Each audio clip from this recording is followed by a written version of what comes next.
These are not more spiritual, less spiritual. They're ways for human beings to deal with understanding their lives and the meaning and their relationship to the cosmos.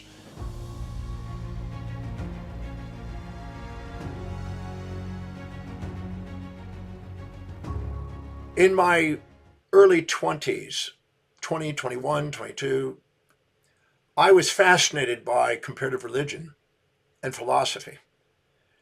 I was interested really since I was 17 about wanting to be a teacher. At 18, I wanted to master my life. And then I realized that there were 7 areas of life: spiritual, mental, career, financial, family, social, and physical areas of life. I wanted to master them all. But one of them was the spiritual path. And so that led me to study comparative philosophy and religion.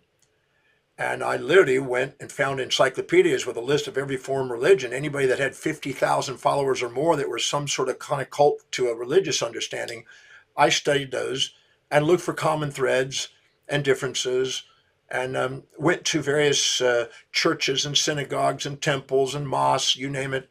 I was just curious. What is this thing that's called spirituality? And I found yogis and mystics and all different types, and Buddhas. And I had the opportunity to get an exploration of pretty well 3,000 different religious organizations. 3,000 different religions I studied somehow through the Encyclopedia of Religions or individually going and traveling the world and interacting with people. And one thing I found that was a bit shocking to some people who are involved in a very particular religion is that it's all spiritual. I want everybody to write that down. It's all spiritual. Now, there was a very interesting thing, because sometimes spirituality is associated with some sort of deification or deity and God. And if you study the evolution of gods, the anthropomorphic gods that they've had, you'll see that they're basically personifications of elements of nature. Personification of rain or thunder or lightning or light or the moon or the sun or behavior or animals that were attacking us or saving us. And you go and look at the entire evolution from animistic to shamanistic to the mystic to eventually you get into metaphysics and philosophy, and then you eventually get into science, and then you get into mathematics. You see the entire evolution of the brain developing. But all of it has been part of the spiritual quest, from plants to animals to humans to all the above. Geomorphic stelas and stones and huacas and anthropomorphic deities of humans and zoomorphic animals. They've all been worshipped and all appreciated, and it's all been spiritual. And a lot of those older systems have gone extinct, and they're not used so much anymore. There's a lot more gods that are gone than there are around, if you want to use that. But I've been fascinated by all that, and I realized that it's an expression of the human brain. And I started looking at how the amygdala, the subcortical areas of the brain, and the executive center of the brain are involved in different religious understandings. And I looked at transmitters and regulators in different regions of the brain. When you magnetically stimulate them on the cortex, you literally can create religious experiences. So I just want to make the first statement that it's all spiritual. I define spirituality as that which inspires the individual. Now, I found out that some people were inspired by raising a beautiful family and children, and that was their spiritual path. Others running a great business, that was their spiritual path. Others, intellectual pursuits. I had dinner with a neurologist the other day. His life has been neurology, and he's an academic, and it's just his love, and that's what inspires him, and that's his spiritual path. And some people are actually religious and spiritual, and they fall into some organized religious idea. That's spiritual. I see some people that want to grow wealth, and they're inspired by creating massive companies and build fortunes. That's spiritual. I remember having a lady that came to me one time, and she says, "Dr. Demartini, what do you do when you have a husband that's not spiritual and you're dedicated to spirituality?" And I said, when you say spirituality, what do you mean? And she says, "Well, I do meditation, I do yoga, and I chant, and I read spiritual books." And I said, "That's interesting. What does your husband do?" "Well, he owns an IT company and computers." And I said, and does he have employees? "Yeah, he's got 200 employees." "Does he have a global company?" "Yes, he has stuff that sells all over the world." And I said, so what you're saying is that he's inspired by his business? Yes. And he goes to work and he goes and helps people have jobs and helps people create families and raise families and contribute to taxes and do something that's actually meaningful and serving millions of people with products. He goes, yes, but that's not spiritual. I said, well, no, he's into material things. He's focused on business and money. And I said, so are you working? And she goes, no. So is that money that he's doing and providing you a wage so you can go and contemplate your navel and sit there and chant? He goes, well, I guess. I said, why is yours more spiritual if you're depending on his? Why not just see all of it as spiritual? And I got her to make a realization that just because she's now fit into this little box that some people call spirituality doesn't mean it's limited to that. The guy that's going and inspired by his work and making a difference in the world is just as spiritual as anybody else. Even if I like Guru Nanak from the Sikh movement, who said, if you can tell me where God is, and I'll point my feet there. It's an old story about being at Mecca that Guru Nanak described. Now, we go around and we say that we have an omnipresent divinity, and it's omniscient and omnipotent, and we use those terms, and then we go around and say, but it's not there, even though it's supposedly everywhere. Point your finger where the spirit isn't. I'm a firm believer that you can be inspired. Everybody's got a unique set of values, and you can be inspired by whatever inspires you. I'm inspired by teaching and learning. I research, write, travel, and teach. Other people go, well, that's a nut. I would never want that life. They're uninspired looking at my life. Other people look at mine and go, God, I wish I had that vitality and go. My spiritual path is researching and understanding the human behavior and going out and sharing whatever it is that helps maximize human beings. That inspires me. That's my spiritual path. But that's not more spiritual than your spiritual path or less spiritual. It's what inspires you. And we sometimes, again, we create anthropomorphic deities and we personify nature, personify the sun and make that a god, or the moon and make that a god, or stars or galaxies. In the Vedic text, sometimes they describe Brahma as the center of the galaxy, and Krishna may be the sun. They've symbolized it that way. These are not more spiritual, less spiritual. They're ways for human beings to deal with understanding their lives and the meaning and their relationship to the cosmos. And if you look very carefully, we study religions. Many of them were influenced by Aristotle. The Abrahamic religions, Judaism, Christianity, and Islam, had a lot of influence by Aristotle. And Aristotle was living under the geocentric model that Plato had used and Anaximander had used and eventually Ptolemy had used. And that was revolutionized by Copernicus and centuries later. And then it went to more of a solar, and then finally a Milky Way model. And then it's a vast cosmic Big Bang model. And now the models that we had that are spirituality there were just stages of awareness. So we don't want to get stagnant about something that's gone in the past. We want to keep evolving and keep growing and keep understanding and keep living congruently with what we value most if we want spirituality. So I'm a firm believer that it's all spiritual. Because what somebody makes as a heaven, somebody else makes as a hell, as John Milton said. One person's poison is another person's food. So what inspires me, I have people that look at me and go, I've had people come up and say, well, you're not spending time with your family. Well, they're projecting family onto me. And I go, well, that's true. I'm dedicated to my work and I see my family, and maybe less than you do. But your highest value is doing that. That's what inspires you. So they think, well, I'm not spiritual because I'm not doing what they think. Anytime we're out of our executive center and in our amygdala, our subcortical area, we tend to be addicted to our in-group bias, and we tend to be proud, and we tend to project onto other people that what they should be doing, ought to be doing, need to be doing, got to be doing, have to be doing, must be doing. And then what we do is we think, well, somehow ours is more spiritual than theirs, and then we label them not spiritual or something. And this is illusion. It's all spiritual. If we study, there's no universally ascended value system ever found in science. So there's no right value system out there. Everybody thinks theirs is right, and they give power to some book, or they give power to some leader or some authority or some research project, but these are just artificial. The universe has got all those things out there, and point your finger in the universe that's not part of a higher ordered system. I don't know. I think that it would be wiser to go and dig deeper and get broader and have a broad, more overview effect and see things neither positive nor negative than it is to be caught in a real rigid idea that these are positive, negative, and get trapped in fundamental and isolated, intolerant states of mind. Spirituality is basically all of the above. But if we sit down and we're not seeing the whole, we're being exclusive instead of inclusive, we're not going to maximize our potential, and we're not going to inspire and exemplify a path of inspiration to other people.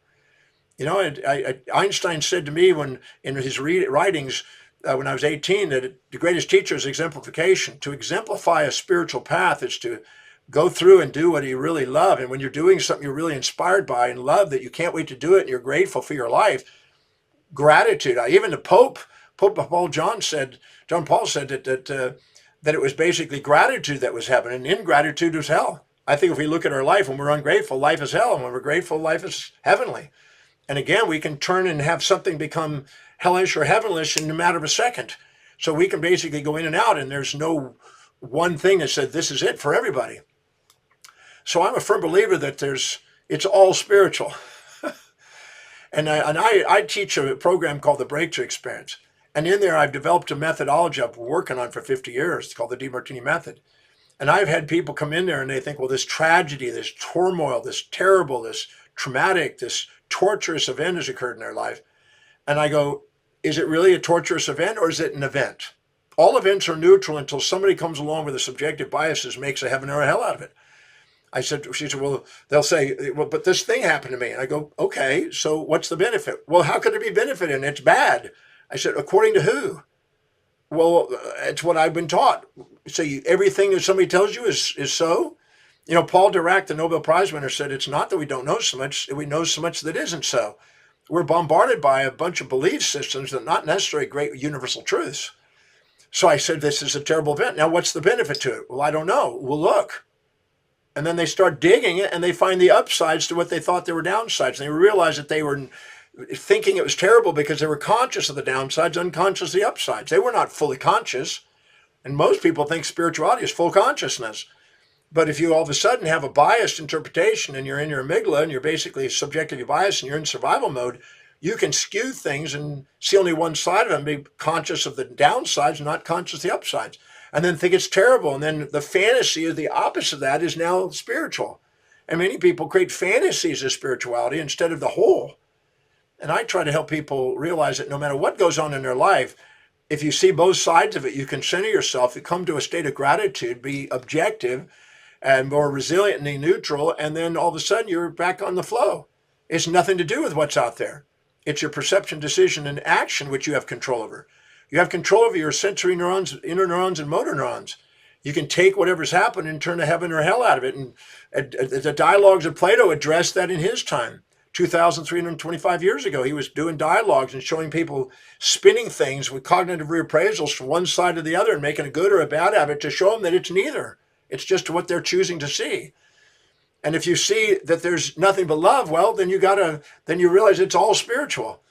There are no events out there that are positive or negative until we choose to make them so. And one person's heaven is another person's hell. I've seen people go out and kill people because they think that they're terrorists, but the people that were the family of that individual thought, well, they were the father. They labeled him Papa, and they got killed, and we labeled him a terrorist. And we sit there and go, well, these are just illusions of just biases that we get caught in. It's all spiritual. It's all basic love. I teach people in the breakthrough experience, there's nothing but love. All else is illusion. At first, they don't understand it, but I have to redefine love. Most people think love is basically an infatuation and hate is its opposite. But love is a synthesis and synchronicity of all possible opportunities and all possible opposites out there. When you realize that they always come together as a pair, as Heraclitus and Parmenides described and Hegel described, you realize that there's nothing but love. And that's why it's all spiritual. And you can take an event. I've had thousands of people come to the breakthrough experience, take an event they thought was terrible, in a matter of minutes to hours, turn it into a point of tears of gratitude and realize that that was the turning point of my life. I made decisions. I met these people. I got these opportunities. And then they realize that that wasn't a terrible event after all. And the same thing on this thing that they think is terrific. There's downsides to it. To bring them back into balance, to see both sides. How are you going to have a balanced physiology and a normal wellness if you have an imbalanced mind? Even Pythagoras said that in his times, 2,600 years ago nearly. He was basically saying that a balanced mind is what's wellness and an imbalanced mind is illness. Well, a balanced mind is also one that's grateful An imbalanced mind is one that's basically trying to change others relative to you or you relative to others and judging it. As Empedocles said 2,500 years ago, there's love and there's strife. And really inside the strife is pairs of opposites. If you can see them simultaneously, as Parmenides described, there's love. There was nothing but love. And it's a synthesis of opposites. So it's basically all spiritual as far as I'm concerned. I've taken people through in the breakthrough experience almost every imaginable thing. I always say there's nothing the mortal body can experience the immortal soul, the state of unconditional love, can't love. And if you have anything in your life that basically has been challenging to you, turmoil, terrible tragedy, you play victim of history over, you don't have to stay there. It's simply asking the right questions. The quality of your life is based on the quality of the questions you ask. If you ask amazing questions, you can turn that experience into something amazing and then use it as fuel instead of baggage. Running your story and running your racket and blaming some false attribution bias out there and the thing is the cause of all your problems is never going to empower you. Even in Epictetus, the Greek philosopher, says first you blame others, then you blame yourself, and then you finally come to a deeper realization there's nothing to blame. There's a hidden order there. I'd much rather go to that level and help people get to that so they can realize it's all spiritual. It's all something that's worth being inspired over. If you can take whatever happens in your life and you can find out how it's helping you fulfill what's most meaningful to you, you have no reason to be on anything but say thank you. It's all part of the perfection of it. But if all of a sudden you're sitting there and you're labeling it something because you're choosing not to see the other side, that's where the Demartini method at the breakthrough experience comes in, because I help you ask questions to make you cognizant of things you're unconscious of, to make you fully conscious so you can love again and liberate yourself from the baggage and bondage of the things of lopsided perception which occupies space and time in your mind and runs your life. Everything you infatuate or resent runs your mind. It reverberates in the mind as noise, and it causes entropy in the body and it breaks you down. Most of the illness are epigenetic expressions of autonomics, which are a result of misperceptions and imbalances of perception and false moral hypocrisy labels that we posed on people. As a result of that or on events, once we balance those, we liberate. And then we realize there was a hidden order in the chaos. And helping people find the hidden order in the chaos is what inspires me. Helping people see the magnificence of their life and that it's all part of a spiritual path.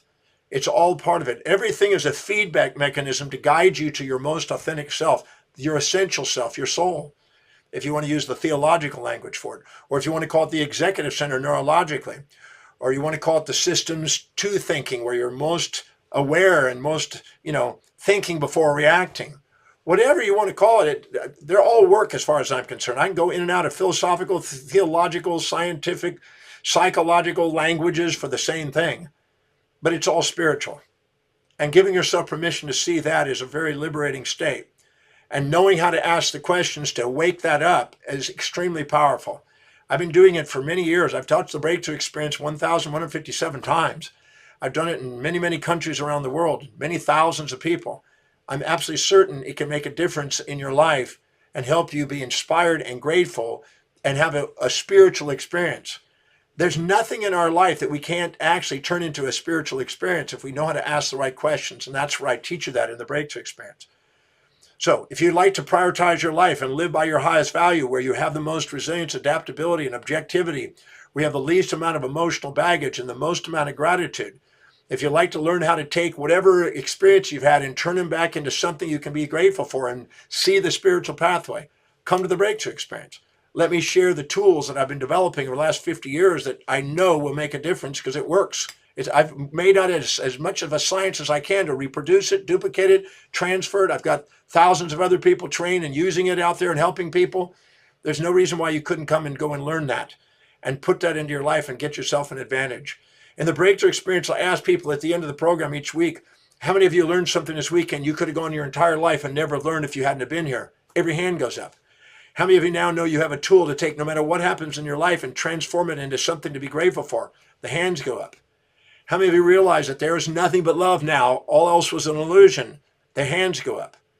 So if you would like to have that awareness and be able to have a broader mind, an overview instead of an underview, and not a narrow mind, but a broader state of awareness and see how spirituality is universal, then come to the breakthrough experience. I'm certain it can make a difference. I'm going to spend 24, 25 hours with you doing everything I can to help you see that realization. I've been working since I was 18 years old and finding the hidden order in apparent chaos, particularly in human behavior, studying physics and chemistry and quantum mechanics, and you name every form, psychology, philosophy, physiology, neurology, everything I've been able to do to summarize and synthesize and syncretize that information to deliver something to you that you can be able to say thank you for, and something can transform your life. So if you, for some reason, are caught in the idea that spirituality is this thing in this particular book, or it's this particular ritual, or this particular person, or this particular guru, get out of the box and let's open up the doorway to seeing a bigger picture. Somewhere in the future, in the next 100 to 200 years, we're going to be traveling in other different parts of the solar system, habiting space, going off and living on possible moons, and maybe the moon itself, or maybe Mars or Jupiter's moons or Saturn's moons, maybe eventually interstellar. The stuff we call spirituality here is a stepping stone. Don't let it become a stumbling block. Come to the breakthrough experience. Let me help broaden that, prepare you for the future instead of holding you into the past. Don't get caught in some dogmatic, narrow-minded idea of what spirituality is and lopside your perceptions with polarized moral hypocrisies, and give yourself permission to put the big picture together. All of that is a necessary part of wherever you have that's the narrow, you end up with somebody playing the opposite. All pairs of opposites are playing together to show the hidden order in life. So no matter where you are, you're all part of the spirituality, but you might as well become aware of it consciously and not be caught in the polarities. So that was my little presentation. Come to the breakthrough experience. Let me show you this tools that is amazing, that can make a difference, and give you the information. You can see that there's nothing but love, all else is illusion. I'll see you next week. Thank you for joining me this week, this program. If you believe in what we're saying and you have something you got out of this, please spread that and let people know. If you got something and you go, wow, and if you had somebody that popped in your mind, you thought, wow, I wish somebody could have heard this, get it to them. Spread the message out there. Help me get this information back out to people, because some people are going through their life and not realizing they have the power to do something extraordinary with their life. And that's what these weekly presentations about. And that's exactly what the breakthrough experience is about. The science and the tools on how to do something amazing with your life. I'll see you at the breakthrough experience. Simply sign up down below, and I'll see you next week.